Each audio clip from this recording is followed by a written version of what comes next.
स्वर कोकिला लता मंगेशकर पंचतत्व में विलीन। मुंबई के शिवाजी पार्क में राजकीय सम्मान के साथ अंतिम संस्कार।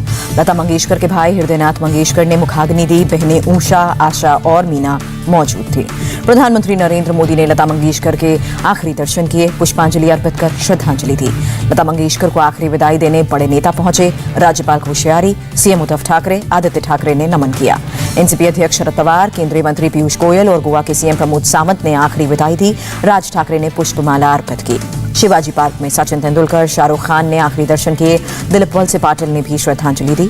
आमिर खान, रणबीर कपूर ने शिवाजी पार्क पहुंचकर लता दी को श्रद्धांजलि दी। शंकर महादेवन ने भी आखिरी दर्शन किए। लता मंगेशकर के निधन पर राष्ट्रपति ने दुख जताया, कहा उनकी उपलब्धियां अतुलनीय रहेंगी।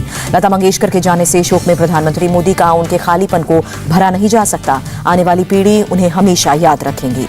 स्वर कोकिला के निधन को गृहमंत्री शाह ने बताया व्यक्तिगत क्षति। दीदी ने पूरी दुनिया को भारतीय संगीत की मिठास से सराबोर किया। रक्षा मंत्री राजनाथ सिंह ने लता मंगेशकर को किया याद। दीदी के निधन से भारत की आवाज खो गई। इंडिया टीवी के editor in chief Rajat Sharma ने लता मंगेशकर के निधन पर दुख जताया, कहा उनके निधन से संगीत के एक युग की समाप्ति हो गई। कांग्रेस अध्यक्ष सोनिया गांधी ने भी लता दी को याद किया, कहा लता जी की दिल छू लेने वाली आवाज और राष्ट्र प्रेम के गीत पीढ़ियों के लिए हमेशा प्रेरणा रहेंगे। उड़ीसा के सीएम नवीन पटनायक की लता दी को श्रद्धांजलि, अपनी आवाज के जरिए वो अनंत काल तक जीवित रहेंगी। अमिताभ बच्चन ने स्वर कोकिला लता मंगेशकर के अंतिम दर्शन किए, घर जाकर दी श्रद्धांजलि। अनुपम खेर, जावेद अख्तर ने लता मंगेशकर को श्रद्धांजलि दी, घर पर जाकर अंतिम दर्शन किए। हेमा मालिनी ने कहा लता मंगेशकर परमा सरस्वती का वरदान था। बोली मुझे उनके गाने में काम करने का सौभाग्य मिला। लता दीदी को याद कर भावुक हुए गीतकार संतोष आनंद, कहा भगवान उनकी आत्मा को शांति दे। लता मंगेशकर के निधन पर 2 दिन का राष्ट्रीय शोक। केंद्र सरकार ने ऐलान किया, सम्मान के रूप में 2 दिन तक राष्ट्रीय ध्वज आधा झुका रहेगा। बंगाल में 15 दिन तक बजेंगे लता मंगेशकर के गीत। सार्वजनिक स्थानों और ट्रैफिक सिग्नल पर सुनाई देगी दीदी की आवाज। लता मंगेशकर के सम्मान में महाराष्ट्र सरकार ने सोमवार को सार्वजनिक अवकाश घोषित किया। बंगाल में भी आधे दिन छुट्टी रहेगी। गोवा में 3 दिन का राजकीय शोक। उत्तराखंड, कर्नाटक और एमपी में 2 दिन का राजकीय शोक। लता मंगेशकर को टीम इंडिया की श्रद्धांजलि। काली पट्टी बांधकर मैदान पर उतरे खिलाड़ी। मैच के दौरान तिरंगा आधा झुका रहा। खेल जगत ने स्वर कोकिला को याद किया। विराट कोहली ने लिखा, लता जी के गानों ने दिल को छुआ। शिखर धवन ने कहा, आपकी विरासत आने वाली पीढ़ियों के लिए प्रेरणा है। बांग्लादेश की पीएम शेख हसीना ने लता मंगेशकर को संगीत की महारानी बताया। उनके जाने से संगीत जगत में बड़ा शून्य आया। नेपाल के राष्ट्रपति विद्या देवी भंडारी और पीएम शेर बहादुर देउबा ने लता मंगेशकर को दी श्रद्धांजलि। पाकिस्तान के पीएम इमरान खान ने लता मंगेशकर को किया याद, कहा उनके गीतों को सुनकर पूरी दुनिया के लोग आनंदित होते थे। श्रीलंका के राष्ट्रपति ने ट्वीट कर स्वर कोकिला लता मंगेशकर को नमन किया। उनकी आवाज ने दिलों को छुआ है, वो सदियों तक हमारे बीच रहेंगी। जन चौपाल में बोले प्रधानमंत्री मोदी, यूपी देश को नया रास्ता दिखा रहा है। सांप्रदायवाद, परिवारवाद से नहीं मिलेगा जनता का प्यार। प्रधानमंत्री मोदी का तंज, नकली समाजवादियों के राज में लूट, बहन बेटियों के साथ बदसलूकी होती थी, लोग पलायन को मजबूर थे।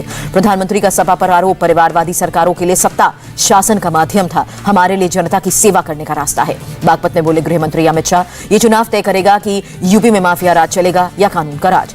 यूपी का चुनाव विधायक या मंत्री बनने का नहीं, यूपी के भविष्य को तय करने का है, अमित शाह का बयान। अमित शाह ने यूपी के पिछड़ेपन के लिए एसपी बीएसपी को जिम्मेदार ठहराया। 5 साल में यूपी की अर्थव्यवस्था 7 से दूसरे स्थान पर आई। अमित शाह का दावा, अखिलेश यादव ने चोरी चुपके कोरोना वैक्सीन ली, पहले मोदी वैक्सीन बताया था। मथुरा में मतदाता संवाद में सपा पर बरसे सीएम योगी, पिछली सरकारों के एजेंडे में सुरक्षा कहीं नहीं थी, सुरक्षा के लिए वो खुद ही खतरा थे। रक्षा मंत्री राजनाथ सिंह ने यूपी में विकासवादियों और विकास विरोधियों के बीच मुकाबला बताया। विकास चुनेंगे तो सुशासन आएगा, गरीबों को राशन मिलेगा। राजनाथ सिंह ने जनता के भरोसे को बीजेपी की पूंजी बताया, विश्वास को कभी नहीं तोड़ने का वादा किया।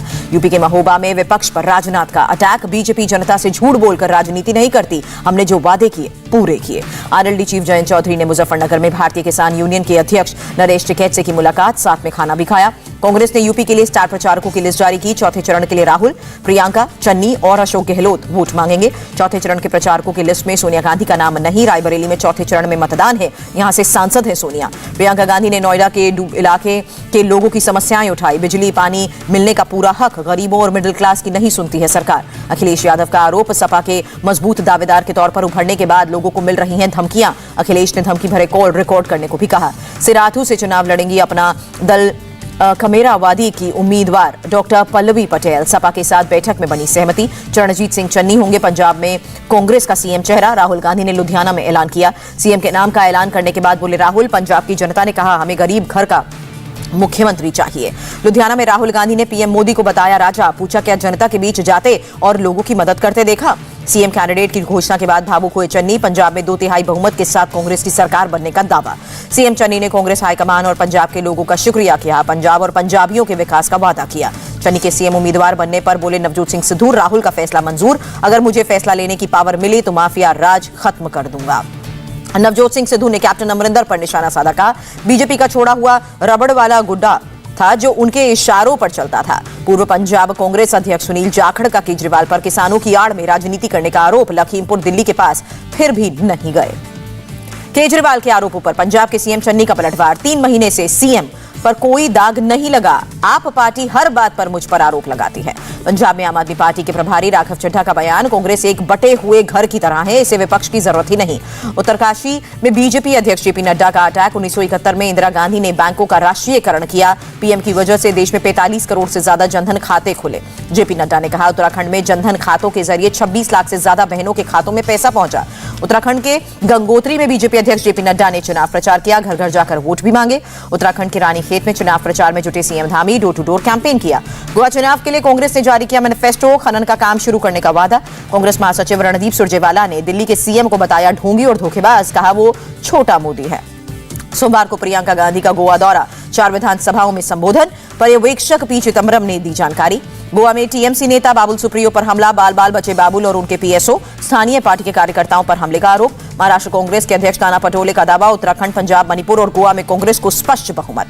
चुनाव आयोग ने खुले मैदान में रैली की इजाजत दी। इंडोर में 50% और आउटडोर में 30% की क्षमता के साथ अनुमति। चुनाव आयोग की रोड शो और वाहन रैलीज पर रोक जारी। प्रचार सुबह 8 से रात 8 बजे तक जारी रहेगा।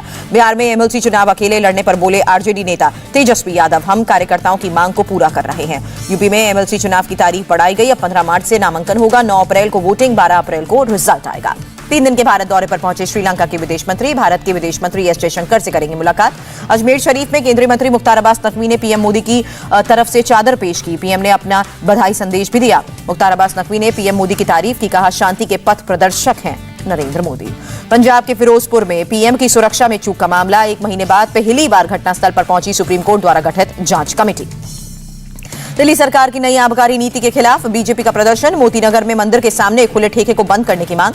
जम्मू कश्मीर के सांबा में बीएसएफ ने 3 घुसपैठियों को मार गिराया। 36 किलो ड्रग्स भी बरामद हुए। बंगाल के मालदा में एक युवक की गिरफ्तारी। 4 देसी बंदूकें बरामद। शामली के रामपुर खेड़ी में महिला की हत्या का मामला। 4 आरोपी गिरफ्तार। शाहजहांपुर में शराब की तस्करी करने वाले गिरोह का भंडाफोड़। 4 गिरफ्तार। गाड़ी और अवैध शराब भी जब्त की गई। अवैध शराब कारोबार के खिलाफ अमरोहा पुलिस की कार्रवाई। 2 गिरफ्तार। 1 गाड़ी और 24 पेटी शराब जब्त की गई। सीतापुर में 3 अवैध हथियार फैक्ट्री का भंडाफोड़ हुआ। 4 गिरफ्तार। कई हथियार भी बरामद। मुंबई की एक बियर बार के सामने फायरिंग। बाइक सवार युवक को 3 गोलियां लगी। गंभीर हालत में अस्पताल में भर्ती। मुंबई में 23 किलो गांजे के साथ 3 ड्रग पैडलर्स की गिरफ्तारी। मामला दर्ज। देश में 24 घंटे में 1,07,000 से ज्यादा पॉजिटिव केसेस। 865 मरीजों ने जान गंवाई। केंद्रीय मंत्री जितेंद्र सिंह का ऐलान। 7 फरवरी से 100% क्षमता के साथ खुलेंगे केंद्रीय सरकारी कार्यालय। केरल में बीते 24 घंटे में कोरोना के 26,000 से ज्यादा नए केसेस। 22 की मौत। महाराष्ट्र में कोरोना के 9,666 नए केसेस मिले। 24 घंटे में 66 की मौत। आंध्र प्रदेश में कोरोना के 2,690 नए मरीज मिले। 9 संक्रमितों की जान गई। दिल्ली में कोरोना के 1,000 से ज्यादा मामले आए। 14 लोगों ने जान गंवाई।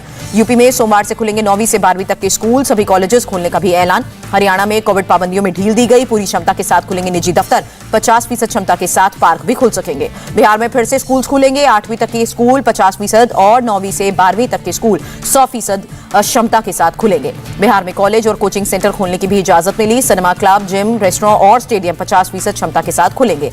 ओमिक्रॉन से रूस बुरी तरह से प्रभावित। पिछले महीने से 10 गुना ज्यादा केसेस आए। 24 घंटे में 1,80,000 से ज्यादा नए केसेस। कनाडा के टोरंटो में ट्रक ड्राइवर्स का वैक्सीनेशन के खिलाफ प्रदर्शन। कोविड प्रतिबंधों के खिलाफ रैली भी की। अफगानिस्तान में तालिबान शासन के बाद महिलाओं पर अत्याचार बढ़ा। रेप और हिंसा के मामलों में इजाफा। मोरक्को में 5 साल का बच्चा जिंदगी की जंग हारा। रायन को 4 दिन से 105 फीट गहरे कुएं से निकालने की हो रही थी कोशिश। टीम इंडिया ने अहमदाबाद वनडे में वेस्टइंडीज को 6 विकेट से हराया। 176 रनों के लक्ष्य को 4 विकेट खोकर किया हासिल। रोहित शर्मा ने खेली 60 रनों की शानदार पारी। यजुवेंद्र चहल ने झटके 4 विकेट। 1000वें वनडे में दीपक हुड्डा ने भारत के लिए डेब्यू किया। विराट कोहली ने कैप सौंपी। बीसीसीआई इंडिया अंडर 19 टीम के खिलाड़ियों को 40-40 लाख और सपोर्ट स्टाफ को 25-25 लाख रुपए देगा वर्ल्ड कप जीतने पर सम्मान। महाराष्ट्र ओपन 2022 का फाइनल मुकाबला, रोहन बोपन्ना और रामकुमार रामनाथन की जोड़ी ने ऑस्ट्रेलियाई जोड़ी को दी मात। इंडिया टीवी हर वक्त हर जगह डाउनलोड करने के लिए सर्च करें India TV news Google play store या ऐप स्टोर पर।